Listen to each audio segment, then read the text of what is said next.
Hello and welcome to Ramblings of a 42-Year-Old Man, Super Bowl Sunday edition. Woo! If you hear some sound in the background, it's because the TV is already playing the Super Bowl pregame show, so we're getting ready for it over here. But we wanted to take a moment real quick to talk about the Texans, because I love to talk about the Texans, especially when they're finally doing some things.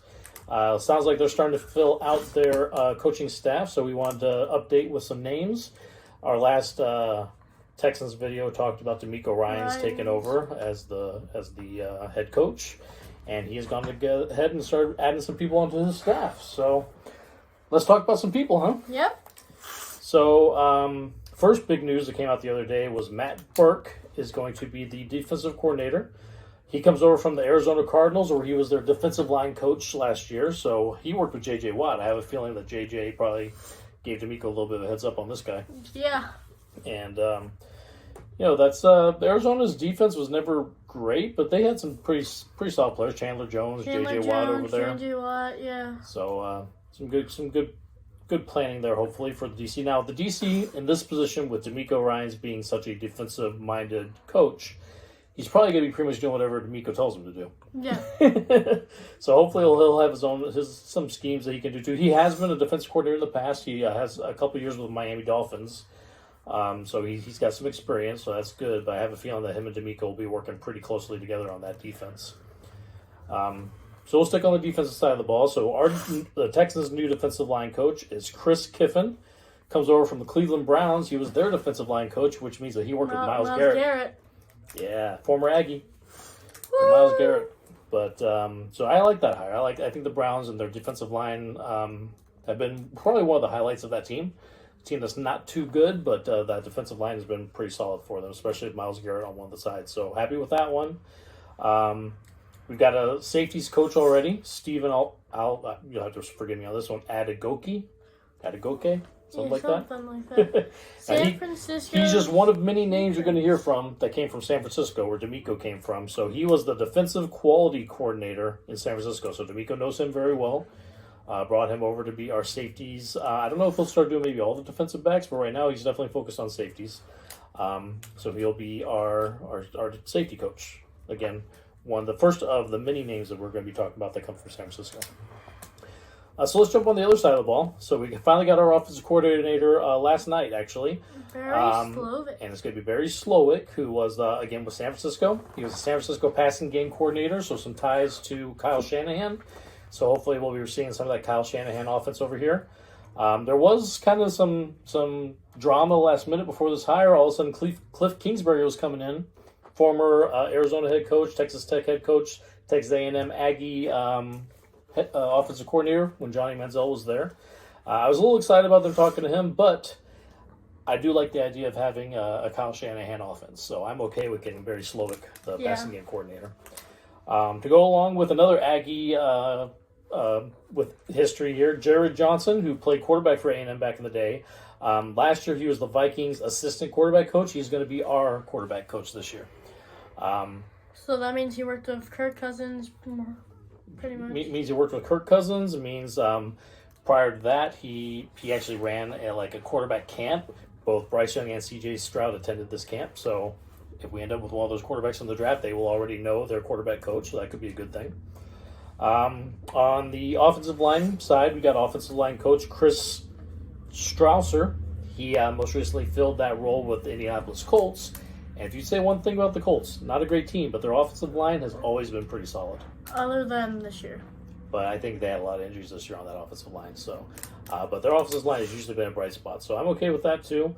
I think that whatever Barry Slowick is bringing in from San Francisco, each of these people are going to have their marching orders of what they're doing. So it's good to see some people, some experience. You got assistant quarterback coach and a quarterback coach. He's got the experience. You got offensive line coach doing the offensive line coaching here. You got defensive line coach. You got defense quality coaches. I mean, you got a lot of experience coming in, so that's good. Yeah. Now, none of them are, coordinator experience other than Matt Burke. He had a couple of years of defensive coordinator, but Barry Slowick is coming in pretty fresh. He has not been an OC before, so this will be his first time, but he's learned under Shanahan, so I am pretty happy with that. 6 years he's worked with San Francisco under Shanahan, so I have a feeling that'll be good stuff for us. And then one last San Francisco tie. We pulled over their chief of staff, Nick Cray, to be our chief of staff. don't really know what chief staff means, except I know one thing. That man came out of the tunnel with the 49ers carrying a gigantic boombox on his shoulder, and all the players were jamming on the way onto the field. If we can have some fun on the Texans team for a change, we haven't had fun since before the Bill O'Brien days. So let's enjoy having some fun, play football, have a good time. Some good stuff going on here. So those are our Texans news for today. There's still going to be more slots to fill. We got Clint Kubiak, also from San Francisco, also the son of Gary Kubiak, former Texans coach, is in talks to be our running game coordinator, so I'll be excited for that. If there's one thing Gary Kubiak always had, it was a good, strong running game. Even when we sucked, we had running backs that, like, we had Ron Dane hit 1,000 yards one. I mean, that's crazy. So I would be happy with his son coming in and taking over the running game. So we'll also fill in a couple more holes probably. But with that, you want to do some little NFL news? I know you want to talk about Shane, right? Yep. Shane, I don't know how to pronounce it. Steichen, Station, I think. Anyway, he's about to coach these Eagles out here on the offense, but they are in talks to coach the Colts, the Indianapolis Colts. To be head coach for the Colts. Now, Shane Steichen, he came in and interviewed with the Texans. So did Jonathan Gannon, who's on defense over there for the Eagles as well. So, I think obviously he's had a few interviews, so they're probably pulling him over to the Colts, so that'll be good for them. I don't particularly like it for us. I was kind of hoping they go with a bad coach. Sorry. Also, this is probably not new news, but like we haven't said it before. Sean Payton going to the Broncos for like a lot of picks.